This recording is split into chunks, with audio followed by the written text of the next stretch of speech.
Trump ने राष्ट्रपति चुनाव से पहले कहा था कि वो दुनिया में चल रहे युद्ध को खत्म करवा देंगे। अब ऐसे में सवाल पूछा जा रहा है कि क्या रूस यूक्रेन युद्ध को कुछ दिन में खत्म करवाने वाले ट्रंप कामयाब हो पाए हैं? इजराइल हमास युद्ध को चुटकी बजाते ही खत्म करने का दावा करने वाले ट्रंप क्या पूरी तरह से सफल हो गए? सीरिया में लड़ाका विद्रोह का संकट क्या ट्रंप पूरी तरह से कंट्रोल कर पाए हैं? जवाब है नहीं। तो अब तक के हालात यही कहते हैं, जवाब है नहीं। यही ट्रंप अब एशिया में बारूदी बखेड़ा खड़ा कर चुके हैं। ट्रंप को चीन ने युद्ध का चैलेंज दे दिया। ट्रंप के सारे पत्ते बिखर चुके हैं। रूस अब भी यूक्रेन को बारूदी डोज दे रहा है। यूक्रेन कूटनीति का अखाड़े में कमजोर भले ही दिख रहा है, लेकिन वॉर जोन में बराबर की टक्कर दे रहा है। ऐसा ही हाल खाड़ी युद्ध का है। इजराइल सभी फ्रंट पर युद्ध में उलझा हुआ है। सीरिया में जंगी जेट से इजराइल दुश्मनों पर हमले कर रहा है। वेस्ट बैंक गाजा में इजराइल की आर्मी ऑपरेशन जारी रखे हुए है। यमन फ्रंट पर भी नेतन्याहू की मिसाइलें वॉर मोड में हैं। जब इतने सारे युद्ध संकट का सिरदर्द बना हुआ है, तब ट्रंप ने चीन को भड़काकर एक नए युद्ध की स्क्रिप्ट लिख डाली है। प्रेसिडेंट ट्रंप ने एशिया महाद्वीप की ऐसी बारूदी सुरंग में चिंगारी लगाई है जिससे दुनिया को 10 बड़े युद्ध झेलने पड़ सकते हैं। डोनाल्ड ट्रंप ने चीन पर 10% एक्स्ट्रा टैरिफ लगाने का ऐलान किया, जिससे भड़के चीन ने अमेरिका को जवाबी कार्रवाई की धमकी दे डाली। चीन ने ऐलान किया कि वो किसी की धमकी से डरने वाला नहीं। जो चीन पर धौंस जमाएगा, जबरदस्ती करेगा, उसका मुंहतोड़ जवाब दिया जाएगा।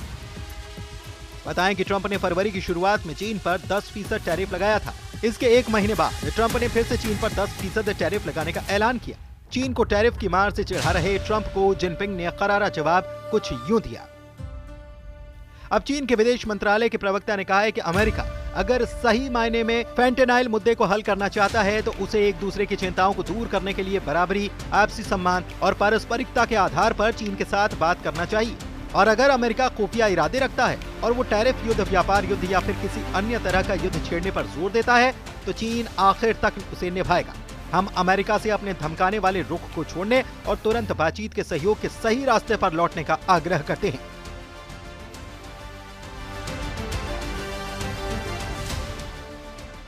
ट्रंप ने चीन को ट्रेड वॉर टेरर दिखाया, जिसके जवाब में ड्रैगन आर पार के युद्ध में उतर आया। चीन सिर्फ टैरिफ की वजह से ही ट्रंप से गुस्सा नहीं है। जिनपिंग का गुस्सा कई वजहों को लेकर है, जिसमें शिनजियांग से लेकर फेंटेनाइल ड्रग और ताइवान भी शामिल है। अमेरिका में फेंटेनाइल ड्रग की वजह से हर साल हजारों मौतें होती हैं, जिसके लिए अमेरिका चीन को जिम्मेदार बताता है, जबकि चीन ने ड्रग से हुई मौत के लिए सुपर पावर को अपने गिरेबान में झांकने की नसीहत दे डाली है। चीन के विदेश मंत्रालय के प्रवक्ता ने कहा है कि अमेरिका ने फेंटेनाइल मुद्दे को बहाना बनाते हुए अमेरिका को निर्यात किए जाने वाले चीनी उत्पादों पर एक बार फिर से टैरिफ लगाने का बहाना बनाया है। चीन ने बार बार अपना विरोध जताया है, जरूरी और जवाबी कदम उठाए हैं। अगर अमेरिका वास्तव में फेंटेनाइल मुद्दे को हल करना चाहता है, तो उसे अपनी संबंधित चिंताओं को हल करने के लिए समानता, सम्मान और पारस्परिक लाभ के आधार पर चीन से बातचीत करना चाहिए।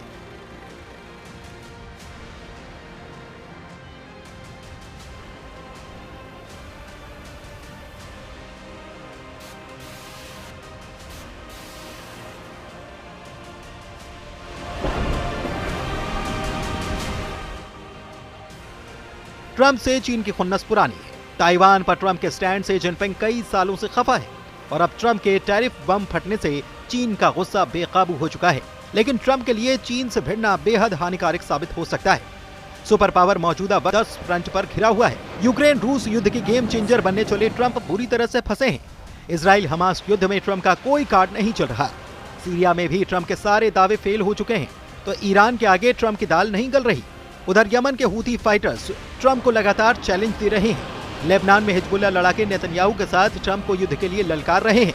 उत्तर कोरिया के किम जोंग उन ट्रंप को हाइपरसोनिक मिसाइल दिखाकर डरा रहे हैं। अब यूरोपियन यूनियन के कई देशों को ट्रंप ने अमेरिका के खिलाफ करार दिया है। तुर्की ने खुल्लम खुल्ला सभी फ्रंट पर ट्रंप से टक्कर लेने का ऐलान कर रखा है। इन सबसे भी बड़ा थ्रेट अब ट्रंप के लिए चीन बनकर सामने आ गया है।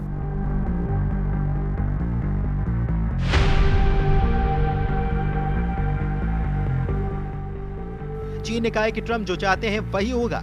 युद्ध चाहते हैं तो भीषण होगा, इतना भीषण कि अमेरिका की कई पीढ़ियां यह युद्ध याद रखेंगी। ड्रैगन ने अमेरिका के खिलाफ आग उगलना शुरू कर दिया है। चीन के विदेश मंत्रालय के प्रवक्ता लिन जियान का ये तेजाबी बयान फिर से सुन लीजिए।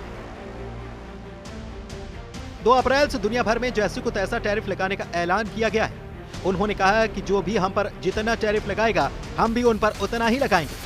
ट्रंप ने हंसते हुए कहा कि मैं इसे 1 अप्रैल को लागू करना चाहता था, लेकिन फिर लोग इसे अप्रैल फूल समझते।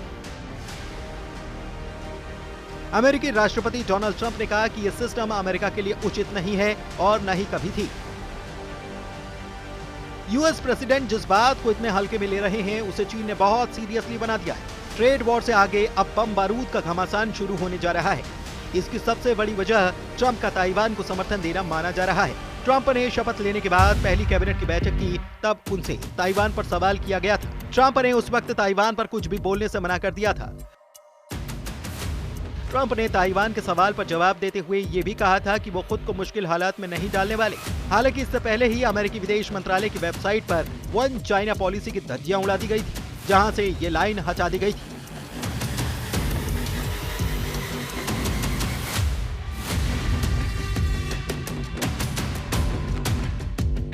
अमेरिकी विदेश मंत्रालय की वेबसाइट से वो लाइन हटा ली गई थी जिसमें लिखा था कि हम ताइवान की स्वतंत्रता का समर्थन नहीं करते।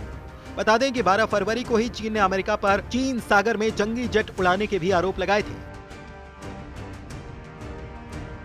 पीएलए के पूर्वी थिएटर कमांड ने बयान में दावा किया था कि यूएस नेवी के 2 जंगी जहाजों ने इंटरनेशनल सी रूट को तोड़ा था। एक के बाद एक हुए इन घटनाक्रम ने अमेरिका और चीन के बीच तनातनी को बढ़ा दिया। लंबे वक्त से सुलग रही चिंगारी को ट्रंप ने टैरिफ की आग देकर बड़ा बारूदी बखेड़ा बना दिया है। अब अगर चीन और अमेरिका युद्ध के मैदान में सीधे टकराते हैं तो महाविनाश की शुरुआत हो सकती है।